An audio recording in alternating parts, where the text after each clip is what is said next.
गंजाम जिला चिकिटी निर्वाचन मंडली रे स्वास्थ्य सेवा विपर्यस्त हो पड़ी। चिकिटी पात्रपुर और गिरिसला गोष्ठी स्वास्थ्य केन्द्र समेत कोटलिंगी सुमंडी सुरल नुआपड़ा सुरंगी नुआपेठ खरियागुड़ा भली स्वास्थ्य केन्द्र में आवश्यक डाक्तर अभाव स्वास्थ्य सेवा विपर्यस्त हो पड़ा सह नाही नथिबा समस्यार सम्मुखीन होती लोके। एने बारंबार अभियोग कले कौन पदक्षेप नेउनी विभाग। एने स्वास्थ्य सेवा न पाई लोके मृत्यु मुखरे पड़ुछन्ति। विपर्यस्त स्वास्थ्य सेवा को स्वीकार करिसेंति स्थानीय विधायक मनोरंजन दास सामंतरा। एने से आगुरी बहुबार दाबी करि आसुथिले और वर्तमान विधायक रही मध्य सही दाबी को विधानसभा उपस्थापना करबी और राज्य सरकार सबु सीएचसी और पीएचसी रे आवश्यक स्पेशलिस्ट नियुक्ति देबे बोली आशा रखिथिबा कहिसेंति। आसंतु सुनिबा कोन कहउछन्ति विधायक। वर्तमान जो प्रकार स्वास्थ्य व्यवस्था जो आम निर्वाचन मंडल कथा कहतु कि अन्य अंचल कथा कहतु स्वास्थ्य सेवा निश्चित भाव में बहुत व्यतिक्रम रही। विधायक हिसाब से एडमिट करुच्ची पात्रपुर कथा कहतु चिकिटी कथा कहतु गिरिसला कथा कहतु व्यापक माने अभिज्ञता डाक्तर अभाव रही।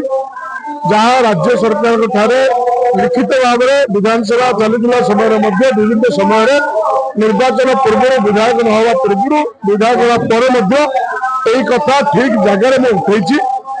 तो मुझे राज्य सरकार आग्रह रखुची जो प्रकार शिक्षा स्वास्थ्य व्यवस्था जो प्रकार अव्यवस्था देखा दी गिरिसला कहतु पात्रपुर कहतु चिकिटी कहतु मो विधायक हिसाब से मोर निर्वाचन मंडल में जड़े सचेतन नागरिक हिसाब से कथा कहूँ आवश्यक डाक्तर नथिबा जोगु लोक मैंने नाही असुविधार सम्मुखीन होउछंती जद्वारा चिकित्सा न पाई लोक रेफरल हॉस्पिटल हिसाब से ही तीनटा जाक हॉस्पिटल काम करुछि।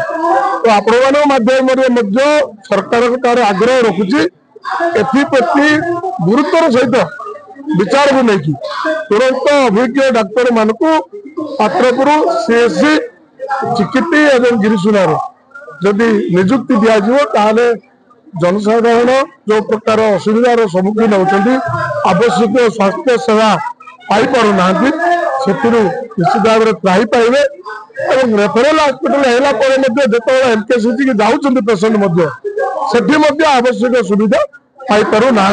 देखो मो मना करूँ मु तो कहली ना विधायक आसला समालोचनार सरभ्य हवा पड़ो मुझे किसी दुख करार ना कि अभिमान करार ना कारण जहाँ लोके असुविधा भोग कर लोके वक्तव्य रखुंट से राजनैतिक नेता हिसाब से व्यक्तिव्यस्त हमार कारण किसी ना जेहेतु मुझे तृणमूल स्तर लोकंर राजनैतिक कोई सामाजिक जीवन में तृणमूल स्तर रही लोकंर सुविधा असुविधा कथा बुझा चेष्टा कर।